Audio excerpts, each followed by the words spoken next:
And obviously, when we start doing something like that and we start thinking about the future, it's a very valid question to ask, well, is that even possible? Is it worth the effort? And some people, when they're trying to be rude to me, especially on social media, they'll go, well, if you're such a futurist, tell us some of your predictions that you've got right. Can we? If I say to you, I can't predict the future, then is this whole exercise we're about to embark on actually worth it? I try not to be too defensive when somebody sort of pushes back against my job title that way. My standard answer, which is, I suppose, a little bit cheeky, is to say, I've been doing this for 22 years, and most of my clients are repeat clients, which is about the best that I can say, right? That in the past, I've helped people enough that they use me again. And that's about all I can say. Because nobody can predict the future. So if, for example, we look at COVID and we say, did anybody predict that COVID was coming? Well, actually, there was quite a list. For example, Ian Golden, Professor Golden, who heads up Said Business School down at Oxford, he's been talking about this for years and years, warning that a pandemic was coming. President Obama, when he was president of the United States, every single time he was asked, Mr. President, what are you most worried about? What keeps you up at night, sir? His answer was a global pandemic that shuts the world down. And about 4 years ago, our team put together a little mini series. Every month, about 4 years ago, we released what we called a news bulletin from the future. And we talked about things like flying cars and just thinking about things. In fact, I'm going to reference some of those today. Just pushing people's minds as if we were 10, 20, 30 years in the future. And one of them that we wrote, a script that we wrote, we called it the Costa Rican flu. We were trying to think of a country that wouldn't get us into trouble with kind of any geopolitics or any racist overtones. I can't remember why we chose Costa Rica, but we talked about a global flu pandemic that would shut the world down with quarantine of the whole world and what the impact would be. So we wrote that scenario 4 years ago and then didn't publish it because the team thought it was too crazy. They said we didn't think it would ever happen. So we can claim to have thought about it. Nobody, I think, can claim to have predicted that COVID would happen or that it would happen now. So it's important to ask, well, why did we miss it?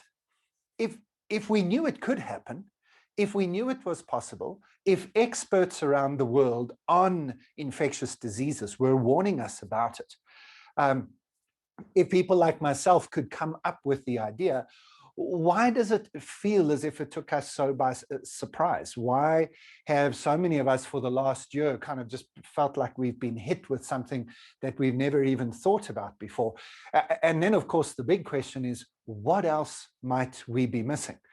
So I'm not sure what you thought you were going to get this morning when you saw the title about looking at scenarios for the future of work.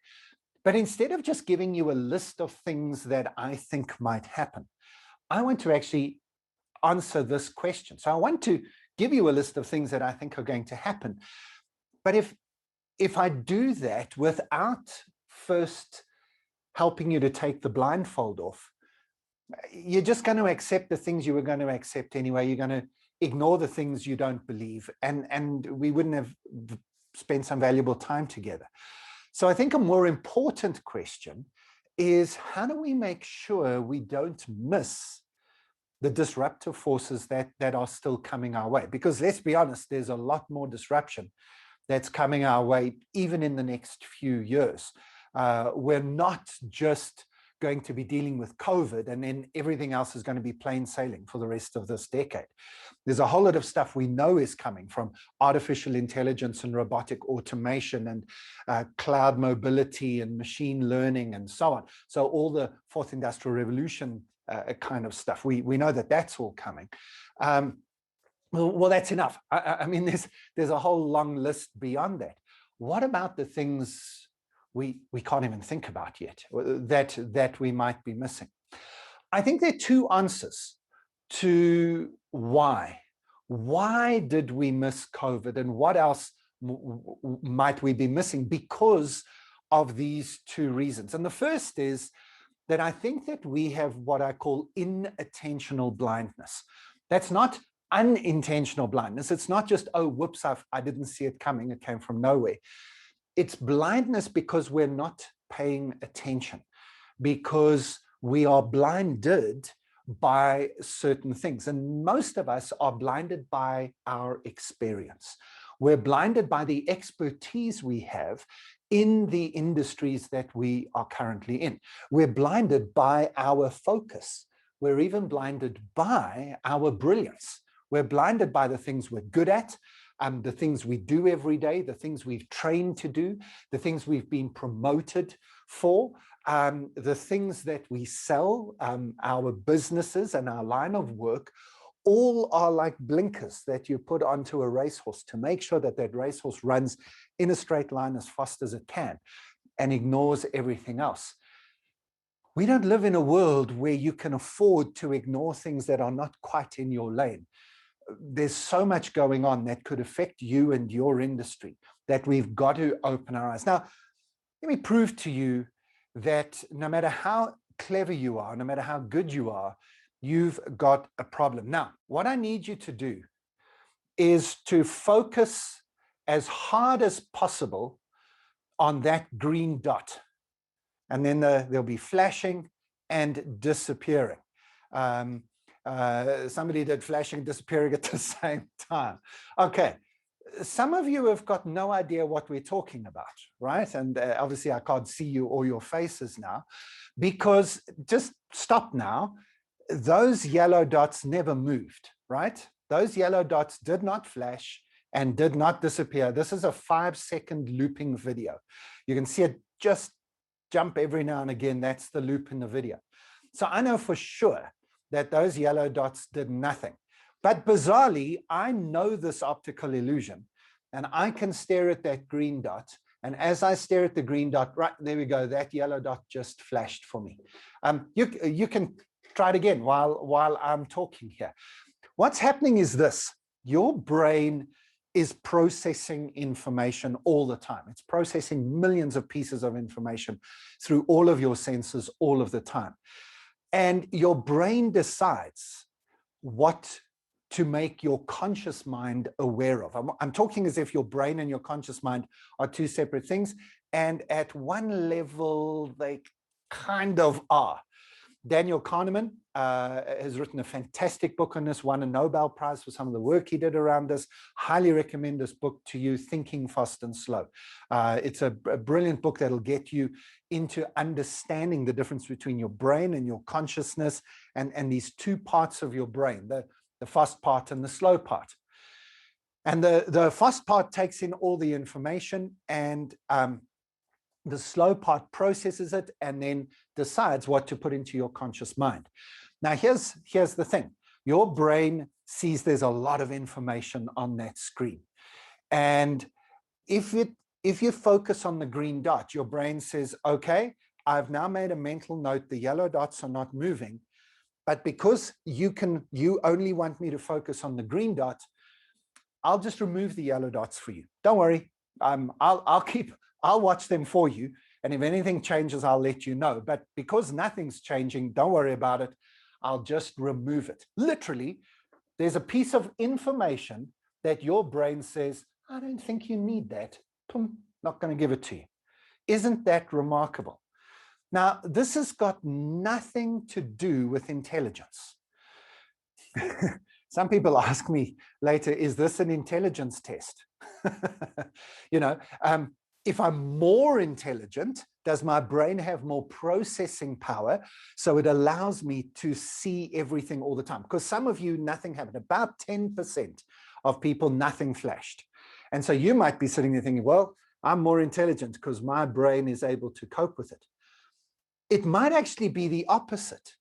It might be that you are way less intelligent because your brain just doesn't have enough processing power.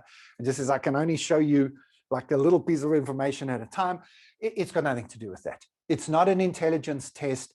The cleverest people in the world, 10% of them don't see it, 90% of them, their brains do this. The opposite end of the scale, same thing. It's the way our brains work. Now, what has this got to do with us today? Well, again, if I can recommend some reading for you, Adam Grant, a Wharton professor of psychology, he's done an amazing work.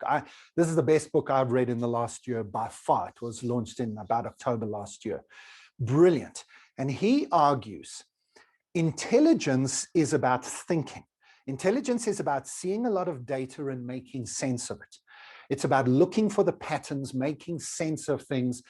And those of you who are intelligent and have had your intelligence measured, that's how we measure intelligence. We measure your ability to make sense of data, to make sense of information, to see things, maybe see things that other people find difficult to see. The problem is that when the data shifts, and the more subtle the shift is, the more difficult it is to think again. And in fact, the more intelligent you are, the more difficult it is for you to change your mind about the data that you are seeing.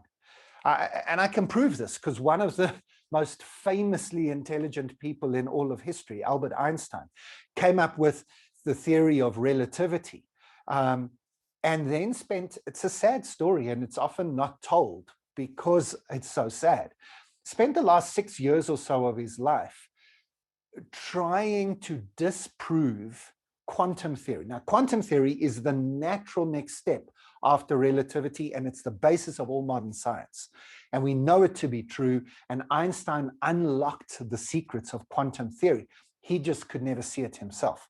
He could not take that next step. He saw relativity, but couldn't think again to see quantum theory, and died thinking that actually quite a lot of what he had done in his life was mistaken. How crazy is that? But all of us have the same problem. In fact, the more intelligent you are, the more of a problem this is. Our brains are programmed to believe what we already believe. Or if I can put it another way, our brains are programmed to prove to ourselves that what we already believe is in fact true. Think about that for a second. That if I can show you something on a screen and literally yellow dots on a screen can literally disappear for you. I've seen some of the Adam Grant and some of the other professors I work with at London Business School, others do some of these psychology exercises where they get somebody to read The Economist magazine. And then they ask them questions. And the articles in the magazine that you don't agree with, you can literally have forgotten by the time you finish reading the magazine. Your brain wipes them from your memory. You don't believe me because you can only remember the things you remember. You can't remember the things you've forgotten. Now, some of you are wondering, where am I? What is this presentation that we're talking about? Well, the reason I have to show you this stuff, the reason I've got to get you to think about this is because imagine I told you something about the future. Imagine I made a suggestion about how the future is going to look different, but it doesn't match what you believe about the world. Your instinct, your brain is programmed to just ignore me, to just literally wipe me clean. Maybe you'll phrase it this way and go, this guy's an idiot, right? If I say something you agree with, you'll say, this guy's amazing. Okay? Like Graeme Finney did the first time he heard me. It's wonderful when people say that to me. You're amazing. I love what you said. What I know they really mean is you've confirmed what I believe. Now, I think I'd go a little bit further because of some of these tricks I understand, and I'm trying to help people to see things differently. And that's called a paradigm shift, when you're able to shift somebody's thinking. And that's actually what my presentation is about this morning. It's not a list of things that might happen in the future, although I'm about to show you, I think, some very cool things. It's about the need for all of us to rethink and unlearn. What COVID is doing for us is not just causing us to have a global pandemic that shuts the world down, to go into lockdown for a little bit, then hopefully start opening up. You in the UK have started doing that as of yesterday. I hope you hugged somebody this morning. You then look back and say, oh, well, it was 18 months and it was a real pain and the world moved on. I think that we're going to look back 10 years from now. Facebook's going to remind us when we were in lockdown. And we're going to say, God, remember that. Remember COVID. And I think we are going to have to be saying, remember COVID. Wow. Was that only 10 years ago? Because I think that COVID is going to unlock a whole lot of other changes. That we're going to see the next 10 years, I think, are going to see more change than the last 50 years combined. That sounds like hyperbole. That sounds like I'm just throwing out a random line for effect. I'm not. I genuinely believe that statement, that the last 50 years combined, the last 50 years of the digital world, from the first mainframe computers and rotary phones that were tethered to the wall and went through a human interchange, what we've been able to do to get to our supercomputers that we call mobile phones, but they're really supercomputers in the palm of our hands. What we've done in that 50-year period, I think we're going to do that again in the next 10 years. It's going to be a roller coaster ride.